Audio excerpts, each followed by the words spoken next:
Bom dia! Bom dia!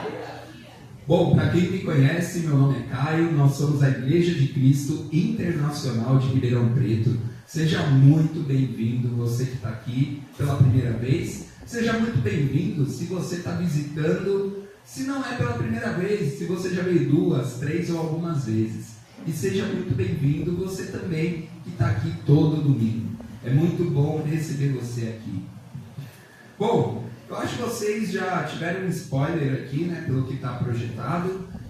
Hoje, no domingo, hoje e no próximo domingo, nós vamos falar sobre a Páscoa. Bom, e eu já queria começar perguntando para você. Quando você ouve a palavra Páscoa, qual é a primeira palavra que vem à sua mente? Quando você ouve a palavra Páscoa, qual é a primeira palavra que vem à sua mente? Esperança, chocolate, que mais? O que eu ouço? Ressurreição, libertação. Nossa, ninguém falou coelhinho. Todo mundo já passou dessa época do coelhinho.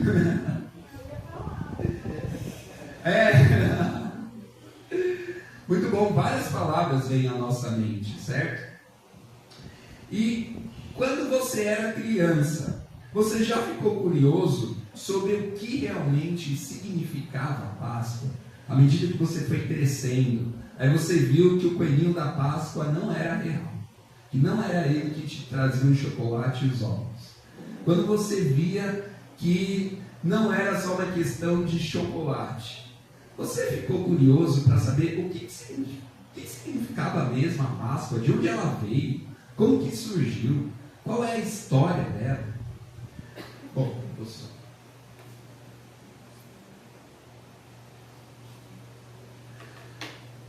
E é interessante porque eu queria falar um pouquinho sobre mim, sobre as Páscoas, né, da minha vida. Bom, eu confesso que quando eu era criança, eu só conseguia entender que a Páscoa era aquela data de ganhar chocolate e na qual o meu pai não deixava a gente comer carne bovina. Não podia comer carne bovina da sexta até o domingo. Nem sexta, nem sábado, nem domingo. O que meu pai fazia? Meu pai sempre tentava fazer peixe.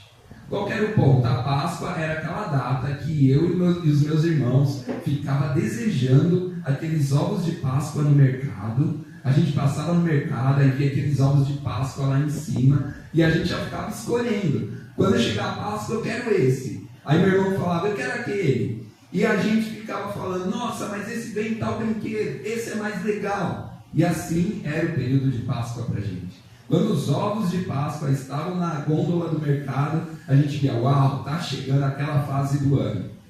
Bom, e também vai ser a fase do ano em que a gente vai comer peixe. Se eu não me engano, era a única fase do ano em que a gente comia peixe lá em casa. Isso é engraçado, porque meu pai fazia muito esforço para que a gente não comesse carne bovina, a gente não comia aquela comida comum do dia a dia, né? Era algo especial na Páscoa. E eu confesso que eu não entendia. Para mim a Páscoa era só chocolate e peixe. Essa era a minha Páscoa. Bom, e para mim isso era meio estranho, né? Porque é um feriado, aí tem um feriado, aí tem todo um movimento social em torno desse feriado, e você só muda algo dentro da sua casa. Para mim isso era meio estranho, né? Você muda a sua refeição, você pode comer chocolate. E assim, nem sempre, como vocês podem imaginar, nem sempre a gente conseguia comer peixe. E quando meu pai não conseguia fazer um peixe, quando a gente não conseguia comprar peixe, eu lembro de ter Páscoa, que a gente até podia ter alguma carne de frango, de boi na geladeira, mas meu pai fazia a gente comer ovo. E isso era engraçado, porque eu não entendia. A gente tem uma carne em casa, não deu para comprar um peixe, mas ele fazia a gente comer ovo. E eu lembro do esforço do meu pai para isso. E eu lembro que tinha um dia, dentro daquele período próximo da Páscoa, que a gente também não podia trabalhar e não podia fazer nada. Isso para mim era muito, muito, muito estranho. Bom, e por muito tempo na minha vida, durante quando eu era criança e conforme eu fui crescendo, essa era a minha Páscoa. Era isso que eu entendia da Páscoa. A Páscoa era só isso para mim. E eu não sei se para você também era assim. Eu não sei como foram as suas Páscoas. Eu não sei se você conseguiu comer os ovos de Páscoa que você sempre desejou. Eu não sei se você sempre comeu peixe ou se você sempre comeu algo normal nas suas refeições de almoço. Mas o ponto é que você já pensou, e se a Páscoa for um pouco além disso? Um pouco além do chocolate, do peixe, um pouco além de um dia que eu não vou fazer nada? E se a Páscoa tiver algo diretamente ligado a nós?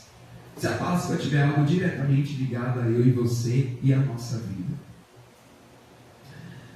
Bom, e isso é interessante da gente tentar entender o que significa Páscoa, porque muitas vezes a gente não explora o real potencial de qualquer coisa na nossa vida, porque a gente não entende o que aquilo significa ou como aquilo funciona.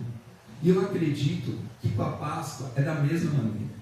E eu acredito que, principalmente hoje, a Páscoa tem muitas camadas. Lembra quando eu perguntei qual é a primeira coisa que vem à sua cabeça quando você ouve a palavra Páscoa? Hoje, a Páscoa tem muitas camadas. A primeira delas, se eu não me engano, eu diria que socialmente é o chocolate. Depois, eu diria que vem o período da Páscoa. Depois, eu digo que vem o peixe. E talvez, por último, ou bem lá embaixo, alguém vai lembrar de Deus. Acho que esse é o ponto. Tem tantas camadas em cima da nossa Páscoa que Deus é a última delas. E a gente deveria refletir. Nós, como igreja, como cristãos, como pessoas que estão buscando a Deus, Deus deveria ser a última coisa na qual eu lembro na minha Páscoa. E esse é o nosso objetivo. Nesse domingo e no próximo nós vamos falar do que significa a Páscoa. E hoje a gente vai entender que a Páscoa, como alguns outros feriados ou celebrações, elas servem em memória de alguma coisa. Alguma coisa aconteceu para que essa data estivesse no nosso calendário. Por algum motivo, o domingo que vem está de vermelhinho na sua agenda e está escrito lá Páscoa. Mas nós sabemos qual é esse motivo. Nós sabemos o porquê que a Páscoa, ano após ano, acontece, é marcada e é memorada por todos nós, até mesmo por aqueles que não sabem seu real significado. E o ponto é que a Páscoa é sobre algo que aconteceu há muito, muito, muito tempo atrás. E na verdade, isso iniciou por volta de 1400 a 1300 anos antes de Cristo. E o povo de Deus, a descendência de Abraão, os israelitas, estavam sendo escravizados num lugar chamado Egito. E eles estavam sendo oprimidos, escravizados, tratados de maneira muito ruim. E aí, eles já estavam sendo maltratados por 400 anos. Agora se coloca no lugar de um povo que é maltratado por 4 séculos. Geração após geração você é maltratado. Geração após geração você é humilhado. Geração após geração você não vê perspectiva de salvação. De alguém que te tire de um lugar que te faz mal, que mata o seu filho, que mata o seu irmão, que pode até te estuprar, porque ele é o seu dono. Em Êxodo capítulo 3, do versículo 7 ao 10, então hoje a gente vai entender o que aconteceu para surgir a Páscoa. Então a gente vai olhar no Antigo Testamento, porque isso está registrado no Antigo Testamento.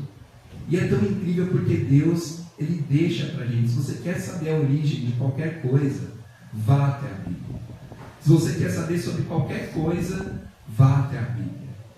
E com a Páscoa não é diferente. Nós podemos ir até a Bíblia e saber o que originou a Páscoa. Em Êxodo, lá no Antigo Testamento, no capítulo 3, do versículo 7 a 10, diz assim: o Senhor Deus disse: tenho visto claramente a opressão sobre o meu povo no Egito e escutado o seu clamor por causa dos seus feitores, pois me preocupo com o sofrimento deles. Olha que interessante, Deus vê, Deus escuta. Será que hoje a gente confia que Deus nos vê e Deus escuta o que nós falamos com Ele? Será que a gente tem essa fé? O ponto aqui é que talvez o povo, passando pelo que eles estavam passando, eu acho que eles não tinham essa fé. Mas a Bíblia é tão incrível que ela registra para nós que Deus estava vendo e Deus estava ouvindo. Embora eu e você ache que Deus não esteja vendo e ouvindo o nosso sofrimento, Ele está vendo e Ele está ouvindo. Versículo 8: por isso desci para livrá-los das mãos dos egípcios e tirá-los daqui para uma terra boa e vasta, onde fluem leite e mel, a terra dos cananeus, dos hititas, dos amorreus, dos ferezeus, dos heveus e dos jebuseus. Que interessante, Deus é quem desce para livrar o seu povo. Da mesma maneira que Deus vê e Deus ouve, Deus desce para livrar o seu povo. A gente confia que Deus ainda desce para nos livrar dos nossos sofrimentos. De alguma maneira Ele age nesse mundo em que nós vivemos, no que está ao nosso redor, porque Ele vê o nosso sofrimento e se compadece por nós. Ou a gente não tem essa fé, apesar de estar registrado na Bíblia que Ele faz isso. Versículo 9: pois agora o clamor dos israelitas chegou a mim, e tenho visto como os egípcios os oprimem. Será que a gente tem tido a mesma perseverança desses israelitas de continuarem por 400 anos pedindo a Deus acerca do sofrimento deles? Ou a gente desistir tão rápido de orar a Deus sobre o que a gente está passando, que nem dá tempo de Deus entender o que a gente quer que Ele faça por nós? Portanto, agora vá, eu o envio ao faraó para tirar do Egito o meu povo, os israelitas. Aqui é Deus falando para Moisés. Aqui é quando Deus chama Moisés e fala que a missão dele é libertar o povo israelita da mão dos egípcios. E o ponto, não sei se vocês percebem, mas tudo surge falando de Deus ver a nossa necessidade humana na terra. Se você parar para pensar, se isso daqui é a origem da Páscoa, a Páscoa tem a ver com a gente. A Páscoa tem a ver com os seres humanos. A Páscoa tem a ver com Deus olhar para a nossa necessidade e descer para nos livrar das nossas necessidades, dos nossos sofrimentos, das nossas dificuldades. Bom, e o interessante é que Deus, Ele sempre tem um plano. E esse plano sempre tem etapas. Depois de Êxodo 3 até Êxodo capítulo 12, a gente vai ver que Moisés começa embate com o faraó do Egito. E aí, por etapas, vão tendo pragas ali na terra do Egito. E nessas pragas, o coração do faraó, ele é um coração, como que eu posso dizer, um coração no qual não se dá muito para confiar. Porque quando tem uma praga que acomete a terra dele, o povo dele faz mal para eles, ele fala: eu vou libertar vocês, Moisés, pode ir. Só que aí, quando chega a hora, eles se preparam para ir, e quando eles vão, o faraó fala: não vou deixar vocês ir, Moisés. Me desculpe, foi um lapso da minha mente. Vocês não vão, Moisés. Desculpa, fica aí. E isso acontece por pelo menos 9 vezes.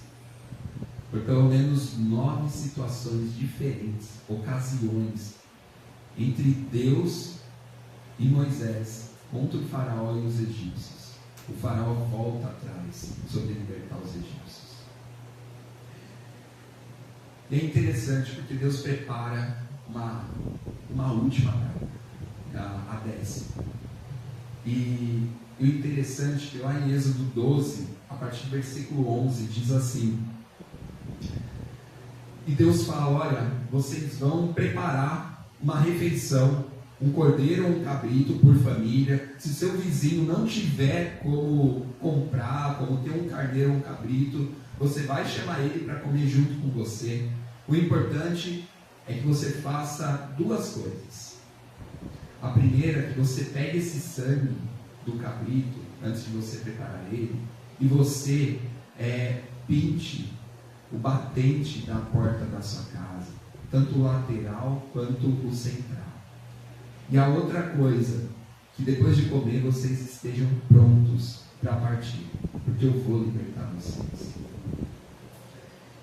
E Deus explica o seguinte, versículo 11, Êxodo 12, versículo 11: vocês o comerão da seguinte forma: cinto no lugar, sandálias nos pés e cajado na mão. Comam apressadamente. Esta é a Páscoa do Senhor. Quando eu leio só esse versículo 11, eu falo, uau, às vezes parece eu quando tomava meu café da manhã para ir trabalhar. Eu já tomava o café da manhã pronto para sair. Eu não tenho tempo de fazer mais nada, eu vou comer e sair rapidamente. E o ponto é que Deus fala, essa é a Páscoa do Senhor. E o ponto aqui não é estar preparado logo após comer, mas eles fizeram isso com alegria, porque isso daqui tem uma outra palavra que é muito mais forte, muito mais potente para nos ajudar. Aqui era liberdade. Liberdade é uma coisa necessária para o povo de Deus. E Deus sabia disso.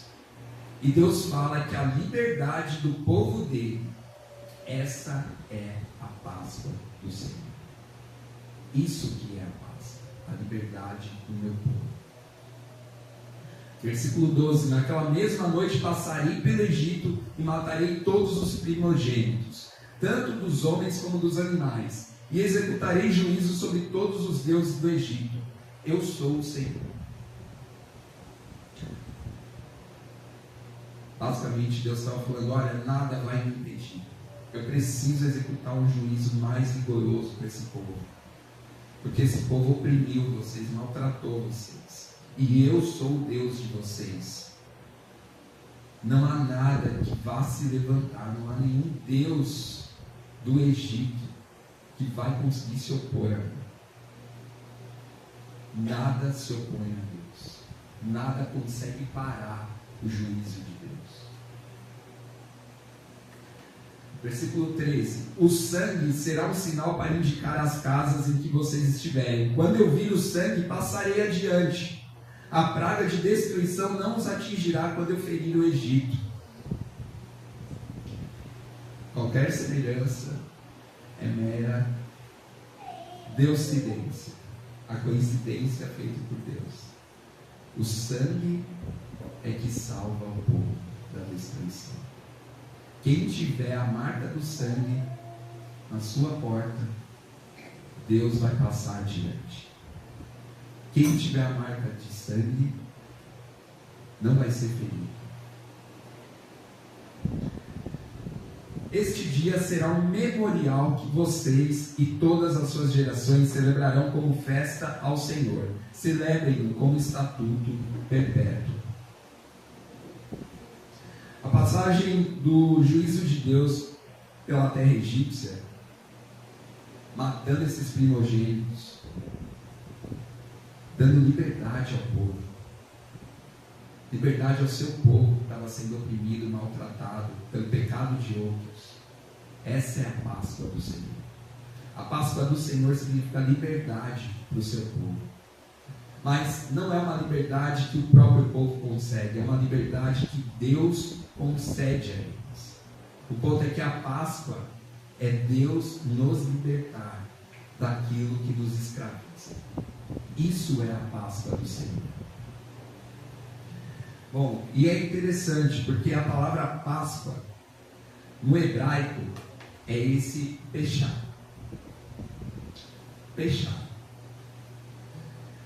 E o significado de pechá é passar, ou passar por cima, ou proteger passando por cima, ou passar adiante, ou passar sobre. Eu fiquei impressionado com os significados desse termo hebraico. Porque se a gente olha ali, a terceira palavra dessas, dos significados, é proteger passando por cima. E foi exatamente isso que Deus fez.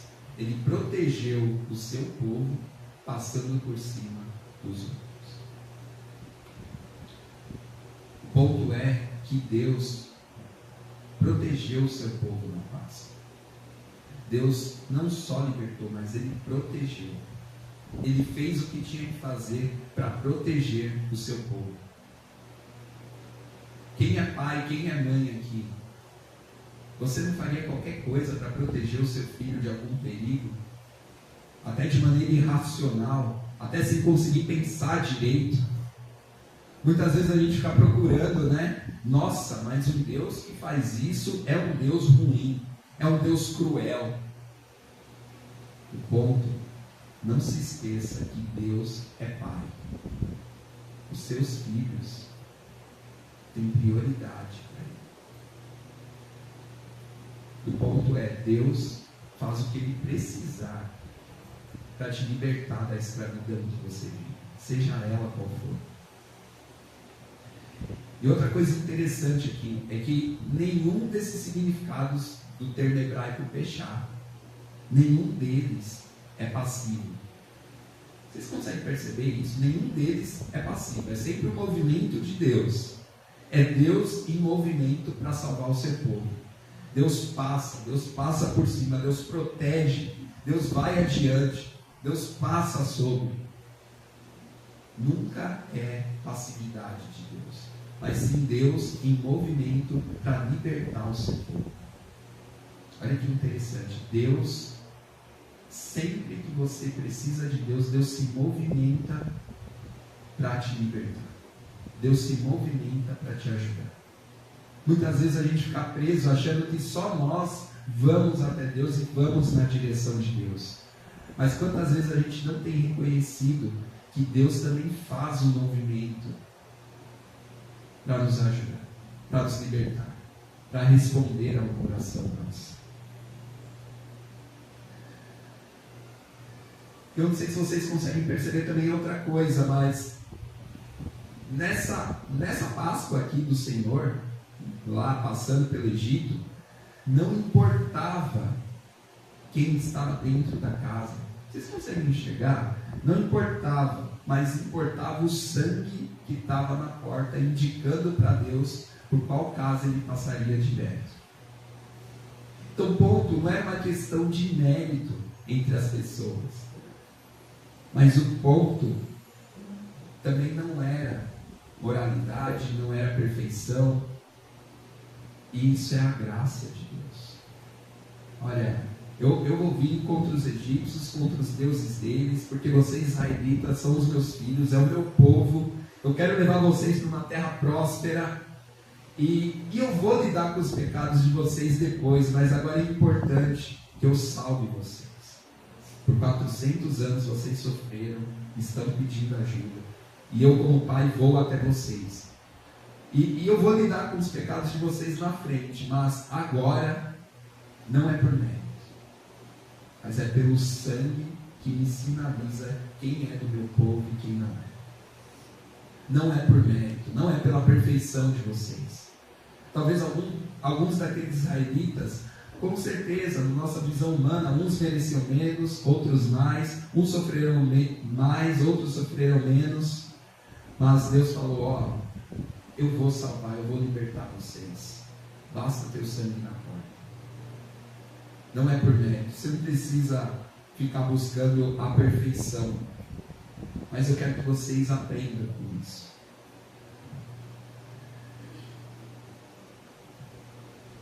E o ponto é que o pechá sempre aponta para alguma coisa maior do que nós mesmos. A Páscoa aponta para a misericórdia e para o poder de Deus, para libertar qualquer um de nós da escravidão que nós vivemos. O Peshá, a Páscoa do Senhor, é sobre Deus e a sua misericórdia, o seu poder para nos libertar da escravidão que a gente vive. Peshá é Deus executando seu juízo para libertar um povo protegido pelo sangue. Eu sei que você está ansioso para que eu pule no Novo Testamento diante dessa frase, mas não é hoje. Semana que vem a gente vai falar sobre o Novo Testamento. Mas já lá no Antigo Testamento existe essa sombra do que viria para o Novo Testamento. Que Deus executa o juízo para libertar o povo que é protegido pelo sangue. Isso já começou lá no Êxodo. Quer dizer, é a ocasião antes do Êxodo, que o Êxodo vai vir em seguida daqui.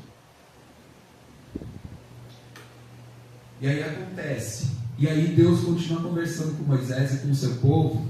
E ele fala, quando seus filhos perguntarem para vocês o que essa cerimônia significa, responda-lhes: é o sacrifício da Páscoa ao Senhor, que passou sobre as casas dos israelitas no Egito e salvou as nossas casas quando matou os egípcios. Então o povo curvou-se em adoração. Deus queria que a Páscoa dele fosse celebrada anualmente. E eu achei que você já deve ter entendido. Mas se não entendeu, eu vou tentar deixar mais claro. A Páscoa tem tudo a ver com Deus. A Páscoa se origina com Deus. A Páscoa tem a ver com eu e você. Sobre a nossa necessidade de sermos libertos de uma escravidão. Isso é a Páscoa. Hoje existem muitas camadas que se sobrepõem a Deus quando a gente fala sobre Páscoa. E é por isso que nós precisamos voltar na origem, na raiz, de onde veio o que chamamos de Páscoa. Vem de Deus fazer um movimento de juízo para libertar o seu povo. É de Deus entender a necessidade do seu povo e ir até Ele, porque só Ele tem poder e misericórdia para salvá-los. Eu não sei vocês, mas eu me enxergo como esse povo israelita aqui em Êxodo. Uma necessidade imensa, diariamente, de que Deus me liberte da minha escravidão. Porque o pecado escraviza qualquer um. E qualquer que seja o seu pecado, seja seu ego, seu orgulho, sua impaciência, sua ira, sua rebeldia, sua impureza, sua imoralidade, sua mentira, qualquer coisa, qualquer pecado escraviza. Todos nós precisamos de que Deus venha nos libertar diariamente.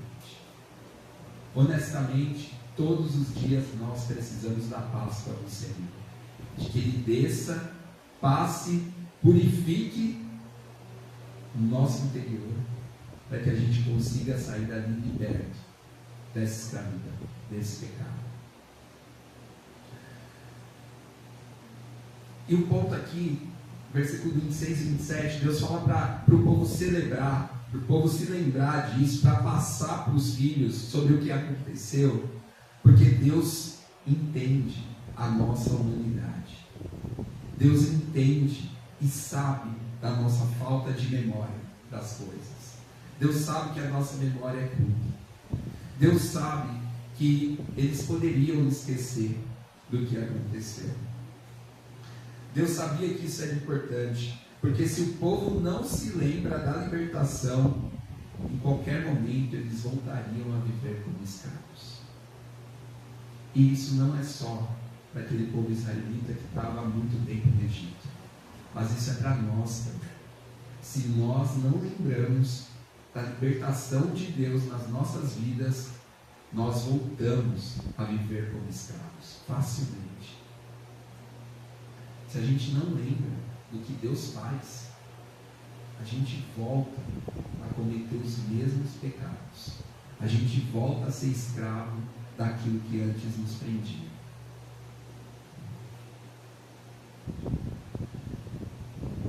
E eu não sei se ficou claro ou não até agora, mas o ponto é que isso não é só sobre o Egito, isso é sobre eu e você.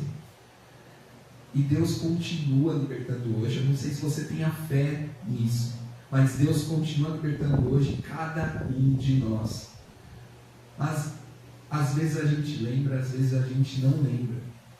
E muitas vezes a gente atribui a nós mesmos fugir de algum pecado, deixar de ser escravo de algo. Mas o ponto é que Deus é o único que tem poder, misericórdia e graça suficiente para nos libertar de medos, de pecados, de ansiedade, de vícios, de culpa, de desesperança. Deus é o único que tem poder, misericórdia e graça para nos libertar de qualquer uma dessas escravidões que a gente vive. E muitas vezes nós esquecemos. E quando nós esquecemos, voltamos a ser escravos.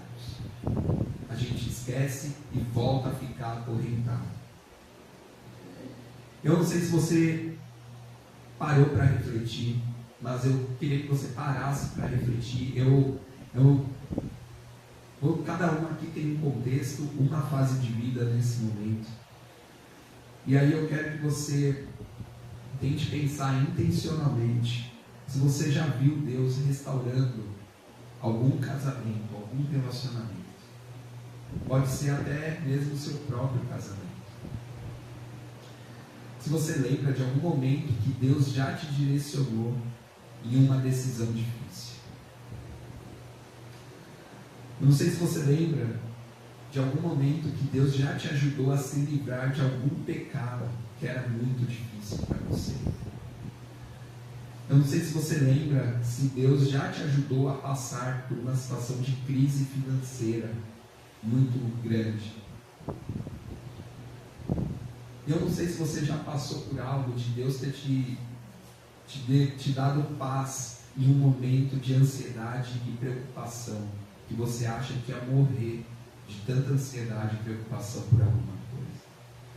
Quero que você se lembre, se você já passou por algum momento desse, que Deus te livrou de alguma dessas coisas. Mas você lembra disso com frequência? Você celebra essa ação protetora de Deus com você? Você já compartilhou isso com outras pessoas? Porque Deus fala para os israelitas, falem para os seus filhos, e os seus filhos vão falar para os outros. E assim vai passando de geração em geração. Por isso que a aplicação prática de hoje, da mensagem, é muito simples. Escreva 3 coisas na sua vida das quais Deus te libertou de uma escravidão. É simples. Durante essa semana, ore, reflita e lembre. E escreva quais são 3 coisas na sua vida que Deus te libertou de uma escravidão. Quando você se lembra do que Deus faz, a sua fé cresce. A minha fé cresce quando eu lembro das coisas que Deus faz. Quando eu lembro do que Deus faz, quando eu fico com isso na memória, eu não quero ir de novo pelo mesmo caminho ruim que eu fui antes. A minha fé cresce porque eu começo a ter esperança de que Deus vai fazer de novo, porque Ele pode fazer de novo. Quando você celebra, sua esperança cresce. Quando você compartilha isso que Deus fez por você com outros, outros são encorajados. Outros passam a acreditar que esse Deus é real, que esse Deus existe. Bom, e para encerrar, eu queria que você tentasse imaginar um momento de contemplar, imaginar. Imagina se todos nós que estamos aqui sentados hoje, todos nós que estamos aqui juntos, se cada um de nós e todos lembrássemos de todas as vezes que Deus nos tirou de uma escravidão. Imagina como seria a nossa fé, a nossa esperança, o nosso amor, se constantemente nós vivêssemos lembrando da liberdade que Deus nos deu diante de qualquer escravidão. Cada um aqui viveu ou vive uma escravidão diferente. Cada um de nós aqui, eu tenho certeza, já foi liberto e será liberto ainda mais vezes de qualquer escravidão. E se a gente celebrar, relembrar, compartilhar constantemente as vezes que Deus nos livra de uma escravidão? Quanto mais esperança, quanto mais fé, quanto mais inspiração nós teremos uns com os outros, quanto melhor vai ser nosso desejo de se aproximar de Deus, quanto mais fortes nós estaremos para buscar a Deus e para passar pelos próximos desafios da nossa vida. Imagina como seria se nós constantemente lembrássemos uns aos outros das escravidões das quais Deus nos libertou. Onde universitários vão lembrar que Deus já abriu caminhos antes, igual Ele abriu o Mar Vermelho. Onde casais lembram de quando Deus já restaurou seus casamentos. Onde famílias vão lembrar que Deus já sustentou vocês em vários momentos difíceis. Onde novas gerações crescem ouvindo histórias de um Deus real que age na vida das pessoas. Imagine todos nós com memórias vivas da ação de Deus nas nossas vidas. Como seria isso? Eu acho que seria muito melhor, seria mais incrível, seria mais inspirador, seríamos mais alegres, com certeza, teríamos mais força, com certeza, teríamos mais fé, com certeza, seríamos com certeza pessoas mais difíceis de voltar a uma escravidão. A gente viveria mais dias como um povo que é vivo. A primeira Páscoa, essa que a gente viu em Êxodo, é um memorial não só do que Deus já fez por um povo, mas para que eu e você tenha coragem de viver pelo que Deus ainda vai fazer. Esse é o ponto. Se você olha, Êxodo está bem no início da história de Deus com o povo. E olha quanta coisa Ele fez. E a Páscoa é para nós um memorial do que Deus já fez, e que Ele está fazendo e do que Ele ainda fará. E na semana que vem, a gente vai olhar a perspectiva da Páscoa no Novo Testamento. E para provar que isso é real e que Deus ainda fez, isso não ficou preso ao Antigo Testamento. Isso foi até Jesus. E será que vem até nós hoje? Vou fazer uma oração. Deus, Pai eterno, poderoso, obrigado por Jesus que morreu na cruz por nós. Deus, obrigado por ter libertado o povo do Egito. Obrigado por ter dado esse exemplo da sua graça, da sua misericórdia, da sua força, do quanto o Senhor age em nossas vidas, do quanto o Senhor nos ouve, do quanto o Senhor desce para nos livrar da nossa escravidão. Por favor, nos liberte diariamente daquilo do qual somos escravos, do pecado, das dificuldades, da opressão. Deus, eu oro para que a Páscoa, o que ela é realmente, a sua camada, Deus, que é a camada de origem dessa celebração, nos faça nos mover para buscar ao Senhor e para celebrar o Senhor, o seu poder e a sua força. Obrigado, Deus, por ter feito tudo que o Senhor fez. Obrigado por tudo que o Senhor continua fazendo. Obrigado por tudo que o Senhor fará. A Páscoa é só para nos lembrarmos, é que a gente não volte à escravidão, mas que a gente viva como um povo livre do Senhor. fique com o restante da nossa vida, com tudo que nós temos, com tudo que a gente pensar e refletir sobre isso. Seja tudo para te honrar e glorificar. Em teu nome, Jesus, que oramos e agradecemos. Amém.